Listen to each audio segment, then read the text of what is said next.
Tyrone and Leslie in a Spot was a production included in the 2019 Brisbane Festival theatrical program, created by David McGarity and Nathan Sibthorpe, written by David McGarity, with music written by David McGarity, Samuel Vincent with Kelly Green, and performed by Tyrone and Leslie.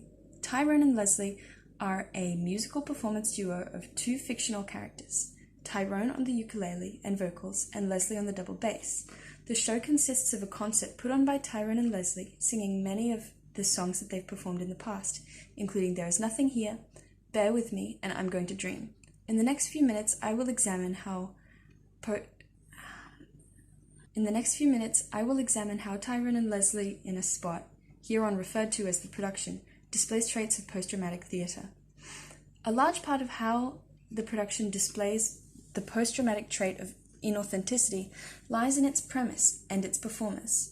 At the beginning of the performance, Tyrone, the only of the two characters who speaks, introduces himself, his partner, and introduces their projector, or spot.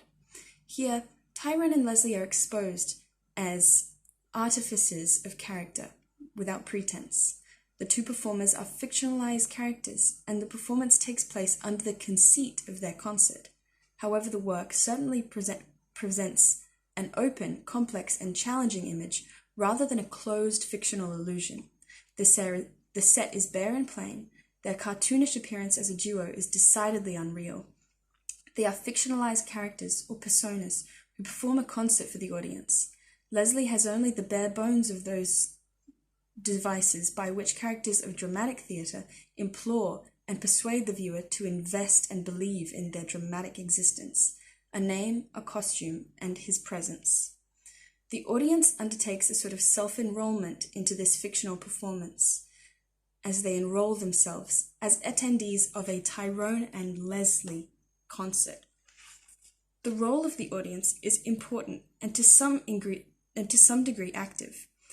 If they don't laugh or cry out or make certain cues or respond to certain cues, the aesthetics of the work are diminished, but their participation does not actually change the outcome.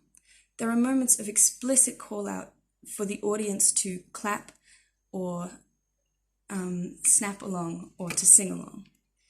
The audience's interpretive process is open and they have many keys into the meaning of the work, a lot to consider while making meaning. For example, within just the performance of one song, the poetics of its lyrics, the tone and mood of its instrumentation and melody, and the animated images accompanying it are just a few of the things the audience is receiving which contribute to their interpretation and meaning-making. This simultaneity, in tandem with the inauthenticity of the characters, renders the spectators aware of the relationship between the content, the performance, and themselves participating as an audience, evidently displaying a multiplicity of post-dramatic traits. The show cannot easily be seen to make strong political statements. However, it would be erroneous to assert that the work is wholly apolitical. The act of living in Australia can be seen as political, perhaps due to your status as an immigrant, or simply because your life is affected, restricted, and dictated by our country's political realities.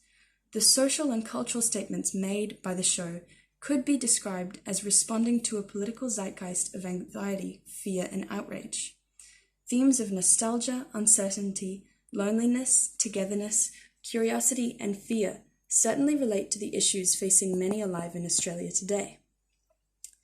Whether seeking personal contentment or having a family, the anxieties of life and the possibilities for disaster can seem too much in our current global landscape of terror and histrionics. The show, with a particular regard for children and downcast individuals, encourages one to dream, no matter how dark the night may seem. The quiet intensity of someone's determination to look to the future with gentle hope could be described here as a cultural and social statement of radical optimism.